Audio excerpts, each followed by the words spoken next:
everybody, and welcome to another episode of Office Hours. I'm Adam Coble. You're whoever you are, and I'm glad that you're here. We're going to talk about role-playing games. Now, I don't know if you know this, but role-playing games are a particular favorite of mine. They're something that I've enjoyed for a long time. They're something that I try to do as often as I can. You know, I do like a good role-playing game. So what I'm going to do now, this is a crazy idea. I know. So we're gonna try something. We're gonna try something new here. We're gonna try something we've definitely not done 90 times already. I'm going to answer 3 questions, which you have already submitted to me by way of my website, www.adam-coble.com. You clicked on the Office Hours link, you filled out the form, you may or may not have recorded your voice, and I have looked through the questions, and I have found 3 questions that I want to answer today about tabletop role-playing games. And that's what the episode's going to be. We're going to hang out. I'm going to answer some questions. If you have questions of your own, if you're watching this and you're listening to me answer these, or you're listening to me talk about this stuff, and you're like, hey, I've got a good question. I have a good idea. This would make for a cool topic. I want to submit it. You can do that using the website. Just go there, click it, fill out the form, send me your questions. I need them because without questions, there's no show. So thank you for today's questions, and hopefully you will submit more in the future. I love them. It's actually really fun getting to do this because often these questions come up and I'm like, I would never have thought of that.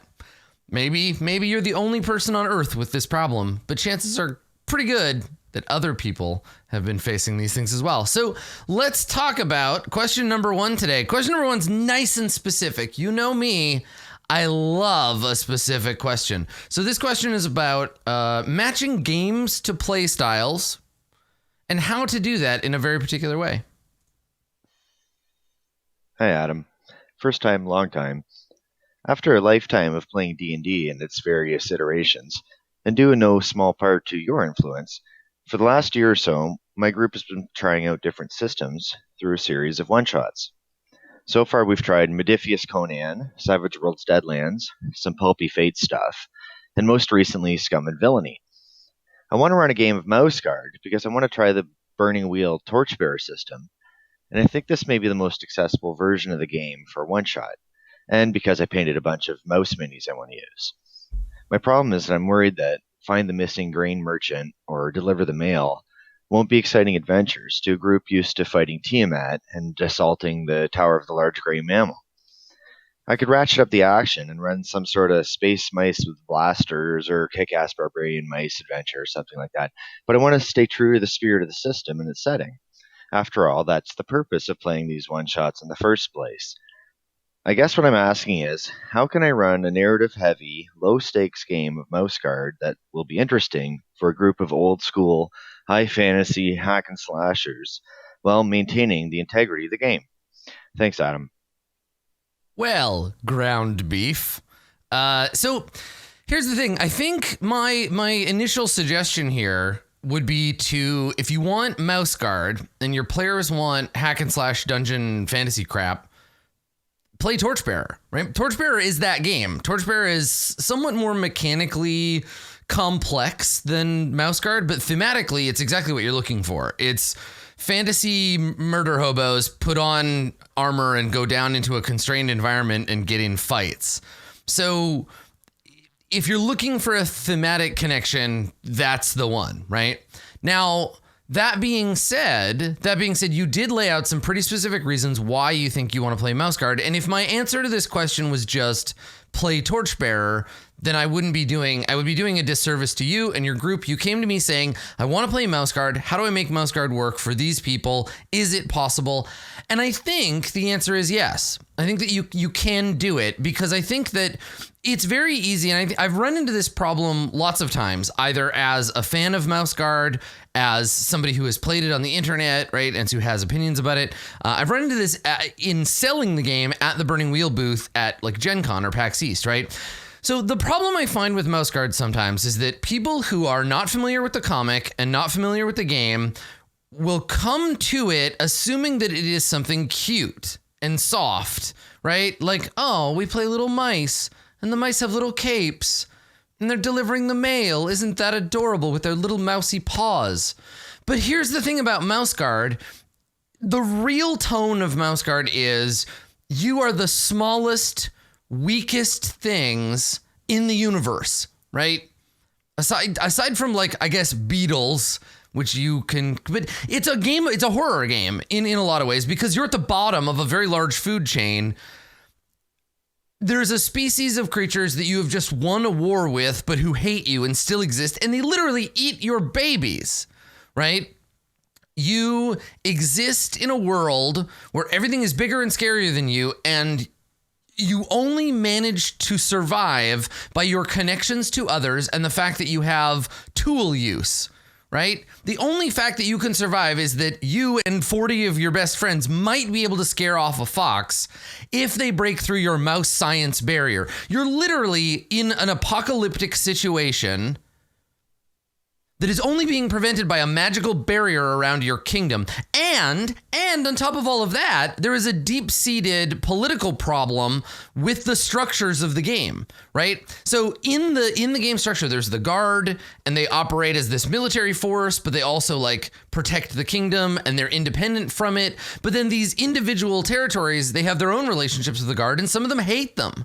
Some of them consider you a jackbooted stormtrooper, right? And not a person who's there to help or save them, right? And so I think that people come to the table assuming, like, the game is going to be cutesy, and yes, it can be, certainly, right? You can be Monica Beebottom or whatever Andrew's character was. You can play innocent characters, you can play weak characters, but yeah, it's a lot more, to Tristray and chat's point, it's a lot more like playing members of the Night's Watch than it is anything else, right? You are the only ones that understand the true threat. You did just fight off the weasels and lose so much, and now you have to go into the world and you have to serve these people who, some of them think that you are tyrants outside the law. They don't believe that the guard should exist. So it's actually a pretty gritty, pretty dark game. And you can very much play it like go to the town, save the town from the monster, right? It can, if you GM it this way, the missions can be very much more like The Witcher than they are deliver the mail. So what you may need to do is create your own scenario, right? Like, obviously, if you're looking at the scenarios in the box and you're saying, like, okay, these are a little too simplistic or they're a little too pastoral for me, right? I don't think my group would resonate with these.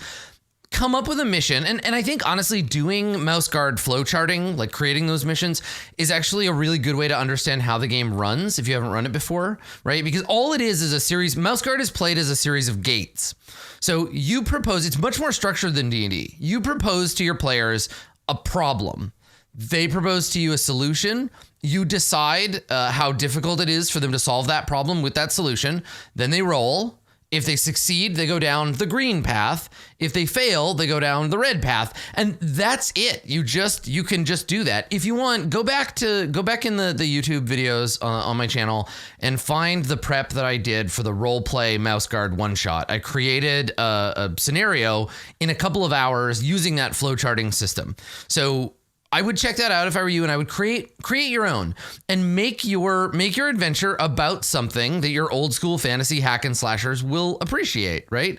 Make it about fighting, like the dangerous, scary orcs in this are the weasels, right? Weasels are, if you want to have, like, a town has disappeared off the map. No one has heard from it all season. Go out to the edge of the world, investigate the town, and find out what happened. And then you get to the town and everyone's dead, and some people have been kidnapped, and you got to go out into the briars or whatever and save those people from the weasels.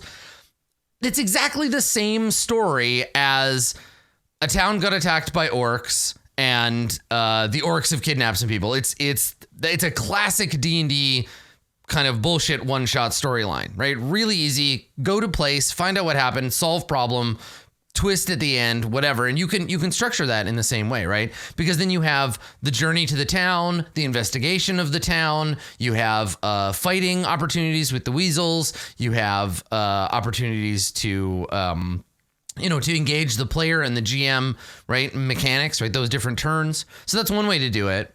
The other thing you can do if you want to go a little bit more like difficult is give them a big boss monster to fight. Do the dragon, do the St. George and the dragon thing, where instead of a dragon, right, in this setting, the giant monsters are snakes or owls or foxes, right? Pick something that they will have to work together to defeat. And I got to tell you that even though D&D claims to be a fantasy game in which combat is exciting and fun, I have never had a small warriors versus a big monster fight that felt as good as mouse guard characters fighting a snake. Like, it's just like... And then the thing that I really like is looking at the sort of stuff that happens to the people around these situations, right? So Judd in chat just pointed out Owl Death Cult. So I've done this thing before too, where I've had like a town of people who were a member of a weasel cult, where they were like weasel supremacists, where the guard got to the town and the town secretly worshipped and gave money and their children to the weasels that lived in the whatever it's called, the dark briar or whatever, dark heather nearby. So that's a thing too, right? Like there's so much nuance in the setting that is hard to appreciate at first glance. Mouse Guard is much darker and much more violent, I think, even than D&D is in some cases, because D&D is ultimately a power fantasy, right? D&D is your characters will become gods as long as they survive. And once you get to about 5th level, that's just what happens. It's a superhero game that you get bigger and bigger and more impressive, and any other drama stems from the players and the GM doing their job being interesting, right? Whereas with Mouse Guard, the game is a lot more like a classic D&D, like basic D&D.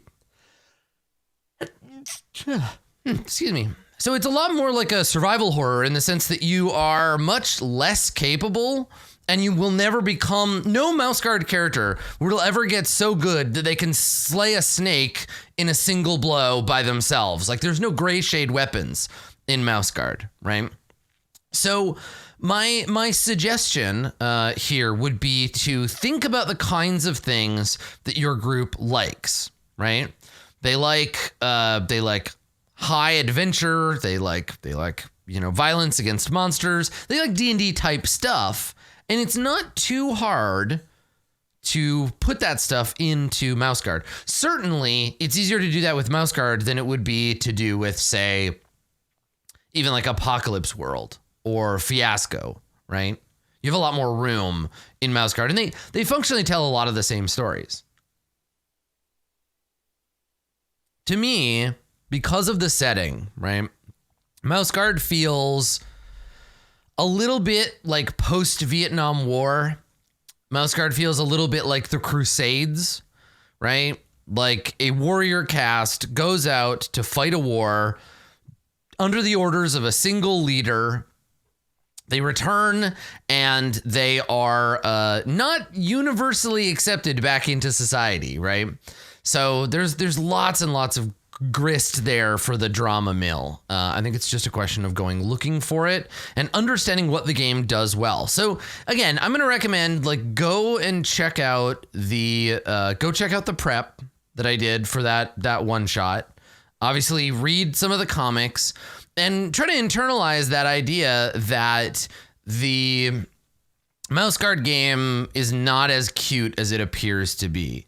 I would angle in more on the side of grim and violent and scary, with occasional moments of oh, this is cute because they're a mouse, right? Like the tonal thing is hard to grab with Mouse Guard, and you really have to, with Mouse Guard especially, but games like it, you really have to sit down with your players and talk to them about that tone in advance. Because if they're expecting cute mice, and then you immediately just start talking about them getting stabbed and freezing and dealing with terrible stuff, there's going to be dissonance there, and they're not going to have fun, because sometimes your players will come to the table and they'll be like, oh, a cute mouse game, I want to play that. And you're like, welcome to hell, right? And so that's dissonance. So what you want to do is you want to talk to your players about that and ask them how how much of this slider do we want to use? Like how far into the dark end of the spectrum of the game do we want to lean when we play this, right? And that will help them make their characters, right? I think for me, it's moments of breaking that tension where the cuteness in Mouse Guard actually helps, right? So what I'll do is I'll describe the grueling journey from one town to the other, right? Slipping in the mud, falling, a character almost drowns. You know, they press on through great loss. Somebody loses a bag. And then when they're doing the player phase, when they're resting or relaxing, then you can take the pressure off and go into the cutesy stuff, right? You can lean into the heartwarming because there is that back and flow, that back and forth ebb and flow where during the GM's turn, brutal punishment, right? Eagle's talons, thorns, freezing rain.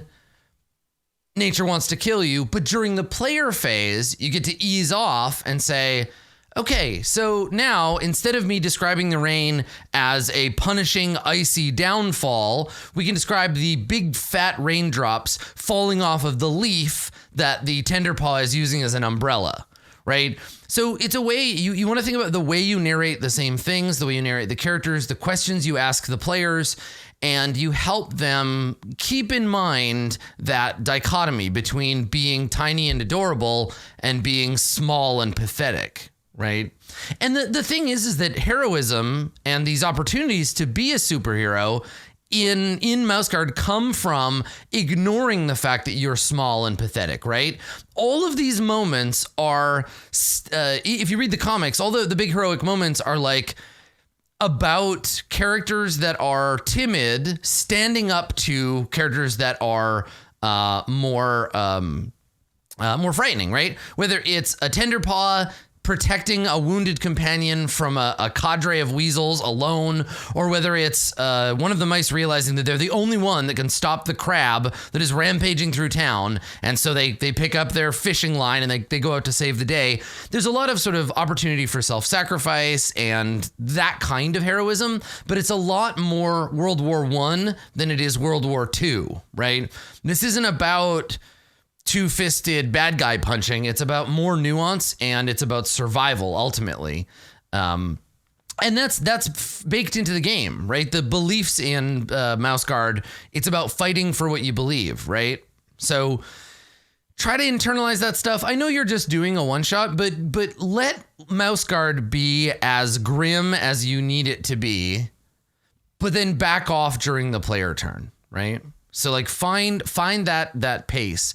And when you pitch the game to your players, when you talk to them about like, hey, I want to run Mouse Guard, this is a thing you can do to talk to them about it, right? You can pitch it to them and be like, you know, it has this balance between being sort of pastoral and cute. You know, the sun comes out, the rain dries up, we all jam acorns in our cheeks, you know, like, yes, you're cute mice because mice are cute and small, but when the rain comes back, when night falls, when the dread wings of crows are heard fluttering above the town, that's when it shifts back into that thing. And the game will support you, right? The game will allow you that tense, relax, that kind of pressure and release through the player turn and the GM turn. So turn the pressure up on your players during your turn. Give them a chance to rest and pontificate a bit during their turn. Go back and forth. Pick an adventure. Create a module that feels like a D&D module, right? Take a concept that they'll be familiar with and frame it in Mouse Guard, right? So yeah, I think it can be done. I absolutely believe you can do it. I think it's totally possible. Hopefully that video, if I had a link handy, I would just drop it here. But check out, just do a search on YouTube for Mouse Guard Prep. I'm sure you will find it, and I hope that will help because I walk through how to build an adventure in that video. Yeah, cool. So sometimes it's not just about picking the right group for the right game and the right game for the right group. Sometimes it's about squinting enough that you can see the places where the group and the game fit together. And I think as much as I am loath to say, you know, you can play any game with any group, because I don't know that you can, I do think that it is possible to match games and groups that at a glance don't look like they would fit. I think sometimes people in games will surprise you with what they can do. So I admire Ground Beef's wanting to try this, right? Not immediately just saying, yeah, we'll just play Torchbearer. I think don't do that, right? I think you can do this with Mouse Guard for sure. So our second question, this is a question that I know a lot of GMs think about. I know that's something that the sort of general RPG discourse has discussed a fair bit. I have a few things to say about this topic, but I'm not sure I have the whole answer, but we'll see what we can do. We'll try. Hi, Adam. I generally go by Foolish Sage across the internet. I've just finished binging around some 90-odd hours of Office Hours. You've given me a lot to think about already, but I would like to ask a question myself now. I personally have the good fortune of falling into a demographic that suffers a negligible amount of discrimination where I live. I do not recall ever having been subject to negative treatment due to my race, gender, religious beliefs, sexual orientation, whatever. This does create a blind spot for me, and I fear I might accidentally cause harm to people in this way. So I try to educate myself on struggles that various groups of people go through, so I can at the very least avoid adding to the problem. Now, I have recently started DMing Dungeons & Dragons for a group of work colleagues. To start, I am using pre-written adventures, but I'd like to soon move into my own setting. I want there to be a healthy diversity of people in my setting. And so far with player characters, I've had no problem with this, but I run into difficulties with NPCs. The majority of NPCs get very little screen time, where they interact with PCs. Currently, I am tempted to frequently include minor details like, "Ah yes, George and his husband live by the mill," or something like, "Lady Earthwina has ruled this region since long before her marriage." This leaves me with 3 fears. First, by only including minor details, am I just taking an easy way out and not actually including diverse people and just giving bland NPCs a minor paint job? Then, if I focus more on what makes people different and unique in the space of a line of description and 2 lines of text, how do I avoid clustering people into stereotypes? And lastly, if my world holds no structural discrimination, am I actually downplaying very real difficulties people go through in the real world? I know not all games need to be about social issues, but maybe games should at the very least consider them, and I would appreciate any input you might have on how I could do so better. Thanks. So this question, it's a hard one because I think like I'm working on this a lot myself too, right? Like this is something that I've, especially as somebody who is presenting worlds, all the time for consumption, for people to consume and to absorb. I think the first thing you can do, first and foremost, is to listen to what other people have to say and what they think and feel, right? Listen to LGBTQ plus folks, listen to people of color who are talking about this kind of topic. And then not only listen to them, right? Not only like follow them on Twitter or go to their panels or absorb their content, but like play games with them, right? Like this is the thing is like, look at the diversity of your actual real life groups and continue to work on playing games with a diverse selection of people, because people will bring to the table their own experiences. So that is something that can help you learn. Again, something that I'm working on myself. I think the thing is you're on the right track in the sense that you are thinking about this stuff in a critical way that I think a lot of people don't. I think a lot of people just blithely take what they're given, whether it's the rules of the game or it is the setting that they're playing in. They take the givens of that world and they just roll with it. They say, you know what, this is how it is in the universe, and I'm going to just present it as it is. And you can do it that way.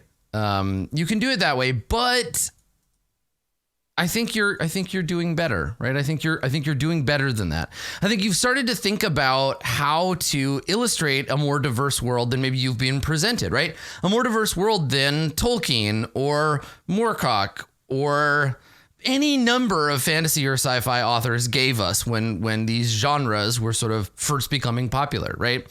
So I think that you say, how do I do justice with enough detail for these NPCs, right?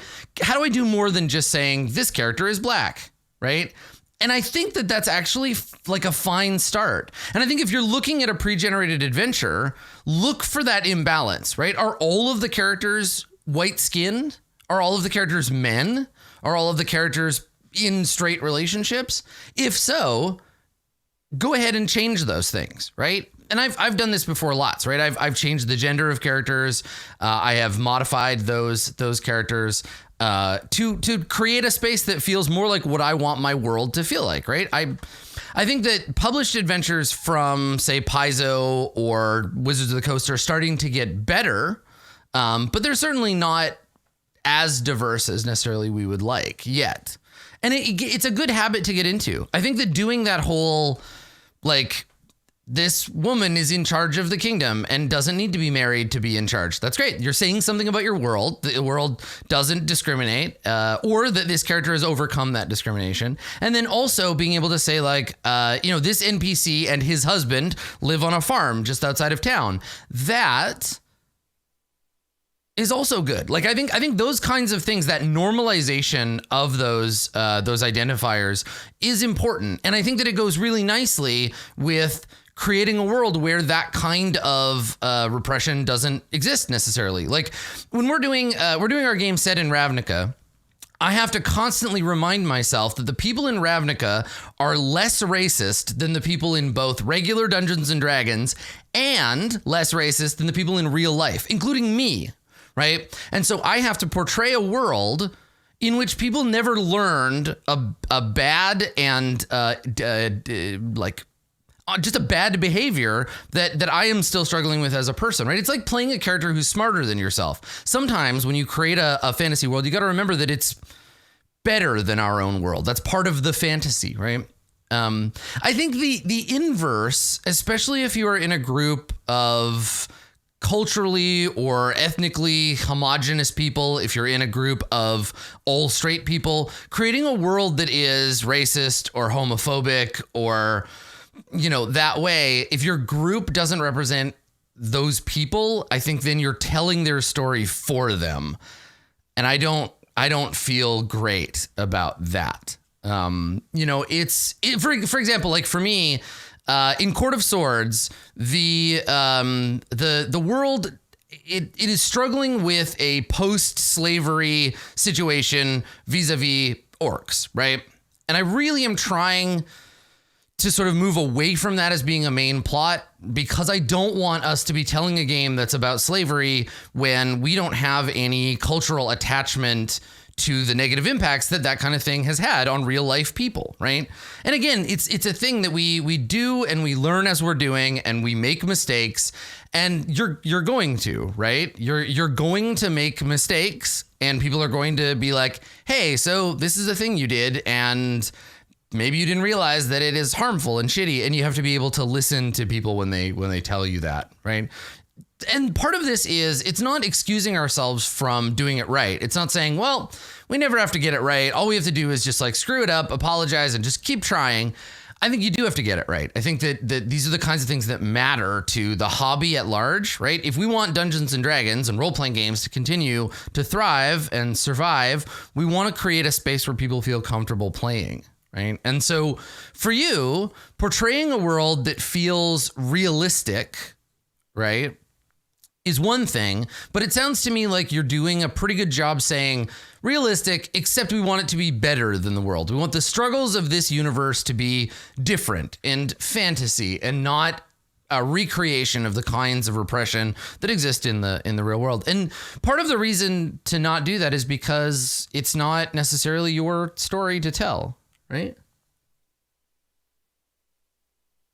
I think that's the thing. So what's cool about this And for me personally, in my experience, what's been really cool about this kind of thing, about creating these sorts of worlds, about engaging with this kind of fiction, is that it gets you thinking about your own biases and the biases of the people around you about the real world too, right?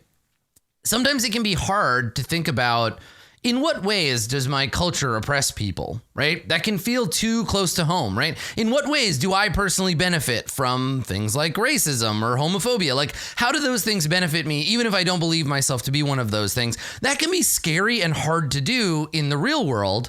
So in a fantasy setting, you can think about, in what ways does racism and homophobia and sexism, in what ways can we avoid having those things affect the people of the world? What would it look like in a world where those things didn't exist? And that mental exercise can get you thinking about the real world and what the real world is like and how you interact with it. I know that role-playing games have taught me a lot about the way that I think about myself and other queer people, what I think our place in the world is, how I think about highlighting those people, and playing with and talking to women and people of color and non-binary folks. I've learned a ton about those topics, both in a fantasy setting and in my own mental and emotional state. So I think that it's a great thing that you're thinking about here, Foolish Sage. I think it's fantastic that you've got it in mind. I don't think that, not only do I think you don't need to, but I think you shouldn't be like, I want to represent people of color. I want to represent queer people. So this is now a game about what it means to be a queer person of color in this fantasy setting. I understand what you're trying to do. I understand that you want to give these characters depth and nuance. So here's what you can do instead, right? Play your game, continue to portray a diverse universe, right? Make that one of your principles. Show that the world is full of different characters, of different skin colors, of different genders, and different sexual priorities. And remember that those things matter. Remember that those characters have that lived experience. Remember that it does affect you, right? Don't be like, no one in this world sees color, right? Don't be like that. But it doesn't have to be the main thing about that character, but it is important, right? Like, here's the thing. I personally, Adam Coble, I am a queer person. Yes, it's important to acknowledge that. It's really important to me that people know that and that they understand it's a part of my identity. But if that was all that I was, if that was all anybody said or knew or did about me, then I would feel ripped off. I would feel like I wasn't being seen, right? So I'm a queer person, but I'm also a game designer and a streamer and a photographer, and I have like thoughts and feelings, and you might not get access to all of that stuff, right? But I know that it's true. And you, as the game master, know that that's true about all your characters. So while the players might only get the tip of the iceberg, and while it is cool to be able to say, like, this is a fire and a water genasi, and they're both men, and they're a couple, and they own a smithy, and their next door neighbor is a non-binary elf, right?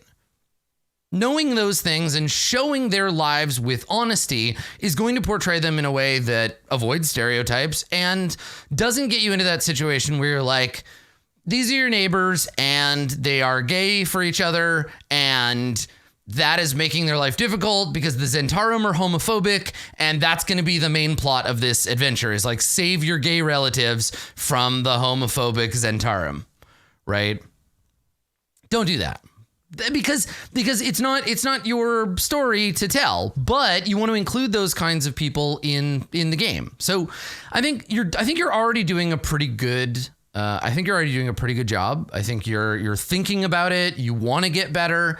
I think it is a sensitive thing because you want to be able to portray a world in which these things are present, right? And we do think, when we think about like what kind of meaningful conflicts come up, we think about things like oppression, we think about sexism, we think about racism, and these are things that affect us one way or another, positively or negatively, every day, right? These are parts of our lived experience as people that exist in a world, but they don't have to be part of our role-playing games. Even if we might think that that's like an easy angle to go in on, it just there are other things. There are other ways, and there's lots going on in these fantasy worlds that don't have to be about that thing, right?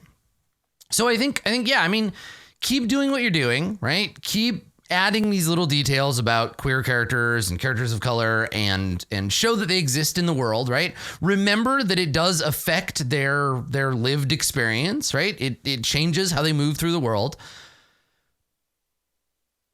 But also remember that you don't have to tell stories about their oppression, right? Your story doesn't have to be about people being oppressed at all necessarily.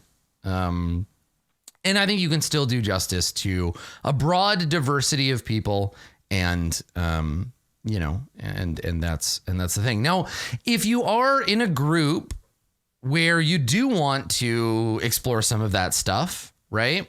Like if you have a group, like for example, the season 3 of Burning Wheel, right? So in that game, a big part of what we wanted to explore was, what if we existed in a sexist medieval society, right? With like very specific views about gender.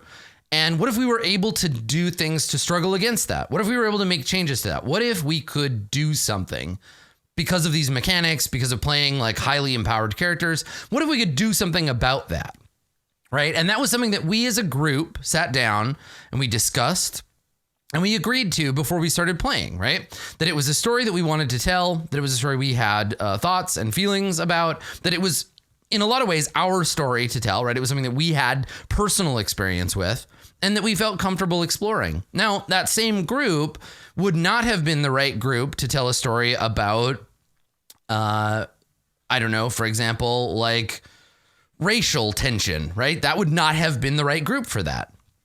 And I wouldn't have brought that up. It wouldn't have been an appropriate topic.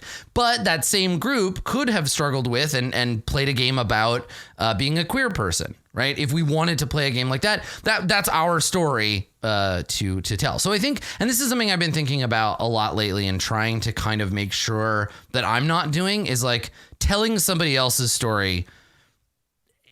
It's something that we do without thinking a lot of the time. And by we, I mean, prominently like white people, especially men, where we're like, I'm the best person to tell this story because everybody's already listening to me. So why not just, I'm doing good. I'm telling your story for you. Don't just, it's fine. Women and people of color and queer people and trans people. Listen, they're listening to me. Don't do that. We don't have to do that, right? So, I think the thing here is, Foolish Sage, you're on the right track. I don't think that you necessarily need to like really dig in on some like deep social level stuff. I think keep portraying a diverse world. Keep showing your players that the world is full of all different kinds of people, and remember what your world feels and thinks about the people in it, right? Use the Ravnica example, right?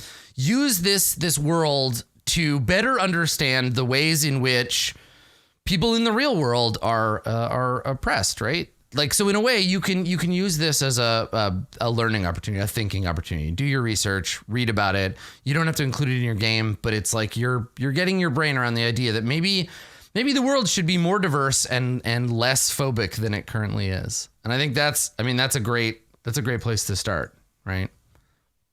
So speaking of beginning things, speaking of starts, this is a great question. This last one. It's about helping people learn role-playing games, which is a topic I quite enjoy. But, I'll let you listen to it. Hi, Adam. I have recently joined a group that plans to teach people how to play Dungeons & Dragons for the first time. And we will be meeting up at various locations in Vancouver to potentially teach people who have never picked up dice before how to play D&D. The format of this will be essentially one-shots, about 4 hours long, and we will be playing Dungeons & Dragons 5th edition. The issue is that I personally do not think that Dungeons & Dragons 5th edition is a game that is easily taught to people, especially by the game itself. Now, I personally think I would be up to the task of tapering down the rules in a way that makes it simple enough for someone to grasp. But I think in doing this, I may be taking away some of the bits of D&D that kind of make people want to play D&D. Like the common idea of D&D is not necessarily in a ultra simplified version of D&D. So my question is this: is it wrong or against the spirit of the game to teach a version of 5e that is simplified in rules and in scope so that someone new can understand it? Or is it better to just take the people who are new, who may be familiar with D&D, colloquially, and just throw them in the deep end and kind of see what shakes out? Like pre-made characters, simple dungeon, etc., but with all the fun, needlessly complicated rules Dungeons and Dragons 5th edition has. I'm interested to hear what you have to say about this. Thanks. So Jacob wants to teach people how to play 5th edition Dungeons and Dragons and wants to know if it makes sense to teach a variant of the game that is somehow less complicated mechanically. So first of all, no. No, Jacob, you should, if you're trying to teach 5e, teach 5e, right? Like, teach that game as it is and trust that your players, if they say they're interested in role-playing games and they're interested in Dungeons and Dragons, trust that they will learn it. Now, do I think that you should be, and I don't mean you, Jacob, but people in general, do we think 5e is the right choice? Is it a good game to learn? Now, from a purely independent game perspective, no. 5e is not even remotely a good beginner RPG. Not even a little. It teaches a bunch of bad habits. It's got a bunch of kludge left over from old systems that only matter to people who've already played D&D or who know the NERPs, basically. It's the wrong choice. Just like Shadowrun is the wrong choice. Just like Pathfinder, I feel like would be the wrong choice. The reason why you would choose it, now here's the other thing, the reason why you would choose it is because even though it may not be the easiest game to learn, even though it may not be necessarily the best game to start with, if you equip people with the knowledge of playing 5th edition Dungeons & Dragons, they will have the highest likelihood of finding a group to play with and being able to engage with the game because it is just everywhere. It's a self-recurring problem, right? Because it's super popular, because lots of people play it, and lots of people play it because it's super popular, and that kind of just continues to rotate through. Now, I don't think it's necessarily a bad idea. I just think that 5th edition is... It's popular and it sounds like you've already made that choice. People are going to be like, "Oh, but I want to learn D&D because D&D is all role-playing games." But I think there are a lot of people who are like, "I want to learn how to play D&D. It sounds so much fun from watching Critical Role or listening to the Adventure Zone." And then you sit down and you're like, "Here's the rule book. Let me explain it to you." And they're like, "What? I don't understand this at all. It's complicated and I hate it." But if you had given them Fiasco and been like, "Here's a fantasy-themed Fiasco playset," or "We're going to play Fate or Dungeon World," or something simpler that they can actually play like they think D&D is played, they're going to have a better time. But I guarantee there are going to be people who bounce off of 5th edition because they think that it is not what they expected, right? Because of a lot of different reasons. But if you want to teach 5e, if you have made that decision to teach 5th edition Dungeons and Dragons, if that is already a done deal, which it sounds like it is, and that's the advice I want to give you, not pick something else because I think that's disingenuous, teach it as it is, right? Teach the game as it is because A, you don't have time to redesign Dungeons and Dragons and make it easier. Wizards of the Coast is not paying you for that. Don't do that because it's going to take forever. You're going to have to redesign the game. You're going to have to cut down the complexity. You're going to have to like adjust a bunch of shit. And honestly, hacking a simplified 5e is just not worth it. It's not worth it for you. It's not worth it for them. It's not worth it for anybody. So just teach the game as it is. Now, that doesn't mean you have to dump everything on them at once. Normally, I would suggest doing character creation with your players. However, I don't think Dungeons and Dragons is very good at teaching through character creation. I think the D&D, like Pathfinder in a lot of ways, I think D&D is character creation comes after you have played a few sessions. I feel like learning D&D with a pre-gen character is actually much better than trying to learn by making your own character. So what I would suggest is build some pre-gens, right? Pick a few classes, build some pre-gens, and use those for the game. Now, I would say leave name, leave gender, leave alignment, leave bonds, ideals, and flaws. Leave all of those blank, but do all the mechanical work already because the only choice, and this is just Dungeon World talking, but the only choice you want them to make at the beginning is what sounds fun to play, right?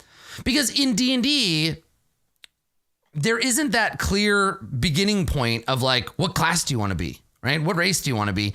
There's stats you have to roll first and like some other stuff. And there's like, depending on how you go at it, it's pretty frustrating. So I would say build a bunch of first level characters, make them such that you know that they are going to have cool things to do during the adventure because you have control over both the cast and the set, right? So build the adventure and find characters that will have a solution to special problems in the adventure, right? So this is what I mean. If you build a rogue PC, you have to put in locks to be picked, traps to be disarmed, opportunities for stealth. If you don't, you're doing that character a disservice. If you build a wizard pre-gen, you have to put in reasons to make arcana checks and uses for their spells. I'm sure I've told this analogy before, but at Gen Con 4 or 5 years ago, I'm gonna tell the Halfling Mariner story. So if you've heard the Halfling Mariner story already, don't do what the DM that I am about to describe did. Don't do what Donnie does. Don't do this. So at Gen Con a few years ago, some friends of mine and I, we were talking about doing a game. We're talking about playing a game, and we couldn't decide what to play, and it ended up that really only one of our players, Dan, ended up in a game. And Dan ended up playing Pathfinder. It was a pre-gen, like 8th level Pathfinder game. And the DM laid out all the character sheets and was like, okay, who do you want to play? And Dan was looking at the options. He was like human fighter, minotaur, witch, whatever. And so he's looking through these, and then he was like, ooh, halfling sailor. I'm gonna play this guy. He's got rigging and swimming and scimitar, and he's like a halfling pirate. That'll be awesome. Okay, so he takes his character and he looks over and he's like, okay, great. So when we get out on the ocean, I'm gonna be so good. I'm gonna be such a useful character. The DM starts the adventure and says, all right, you're walking through the desert. And Dan's like, okay, maybe desert island. They never leave the desert. There's no boats. There's no water. There is nothing for this halfling mariner to do any of their... He didn't get to use a single one of his sailing abilities once. The adventure was like literally in a tomb in a desert. Why did the person... I will never know. I will go to my grave never understanding why one of the pre-gens was a halfling sailor. So here's the thing. Create pre-gen characters that are interesting enough to hook the players, right? Say to the players, this is an elf wizard. That means they can conjure magic. They can be snooty. They live forever. Like, come up with 3 points about each character.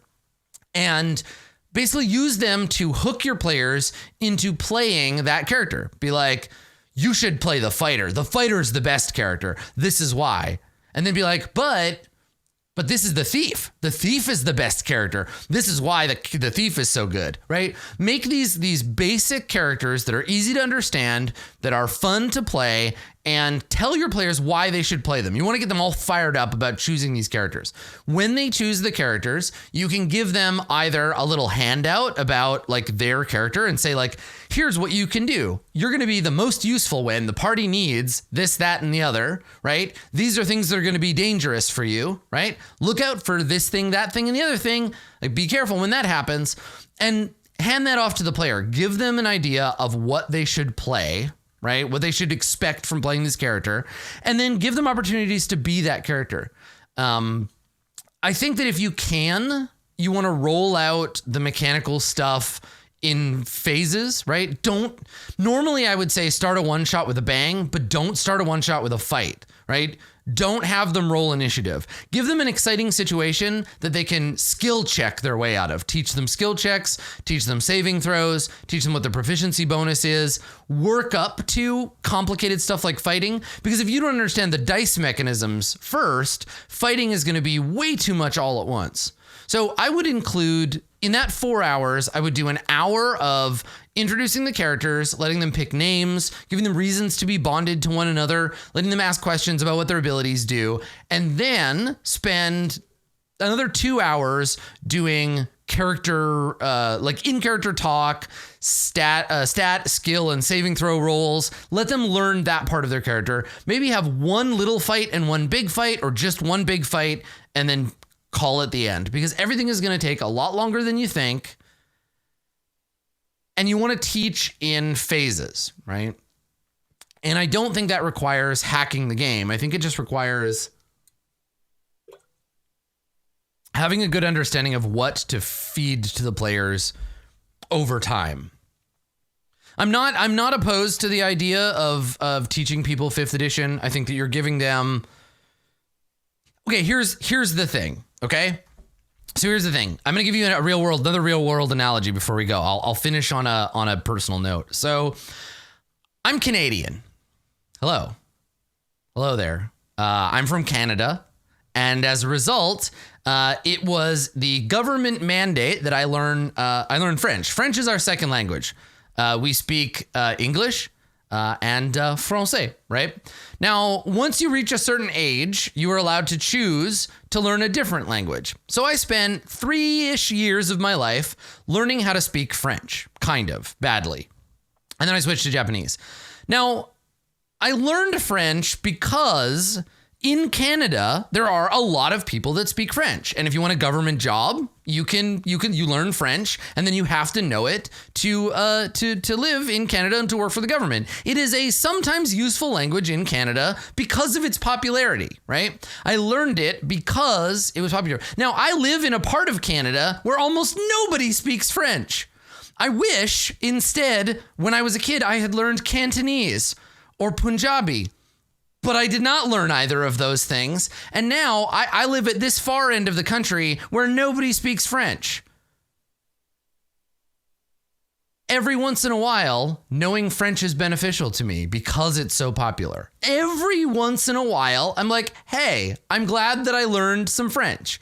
Every once in a while, I'm like, I could go to Montreal and I could speak some French to people there, and that would be of benefit to me. But it's not of benefit every day of my life. So in this case, yes, D&D is the French language, right? In this case, am I annoyed that I learned French as a child? No, I'm not, because I don't use it, but it's nice to know. And I know that if I need another language besides English that I can speak with somebody, French is probably it, right? It's not like I'm writing letters in French, but it's nice to know. So what you're doing here is you are preparing these people to have the most success playing more role-playing games by teaching them literally the lingua franca of role-playing games, right? That's the thing, right? You are teaching them a skill. If you teach them to play Dungeon World and they go out into the world looking for people to play role-playing games with, and they say, I know how to play Dungeon World, they're probably going to have a pretty good experience, but they're probably going to have a hard time finding other people who already know how to play that game. I love Dungeon World. I'm proud of it, but we don't have the numbers that D&D does. So what you're doing is you are engaging your players and teaching them a skill that, while it might not be the best skill, it is certainly going to be the most useful, right? So that is a thing I think you are doing here, and I think that that's fine. I wouldn't throw them in the deep end. I would teach them things slowly, but don't dumb it down. Don't cut parts out. Let them have the D&D experience. And some part of the D&D experience, honestly, is just like going through the difficulty of learning it. That's a thing. So that's been episode number 91 of Office Hours. There was a lot there. We could have gone into much greater detail with each of those topics. And you know what? I think you should. Talk to your group about this stuff, right? Think about these things. The point of these questions isn't just to solve 3 people's issues. The questions here are to get everybody thinking about this stuff. Think about how you portray diversity in your games. Think about how you teach people games and what you're teaching them, right? Think about how you can distill what your players want, and you can find that in more games than you think. I'm excited about this mouse guard. I want to find out how mouse guard for Murderhobos goes. If you end up playing it, let me know. I want to hear about it. So there you go. That's episode 91 of Office Hours. If you want to get involved, go to www.adam-koble.com. Click on the Office Hours link, fill out the form. Recording your voice would be nice. You don't have to do it, but I like hearing you. So does chat. So you can do that. And that's it. That's how we make an episode. Thanks for coming, everybody. We'll see you next time for more Office Hours. Bon voyage.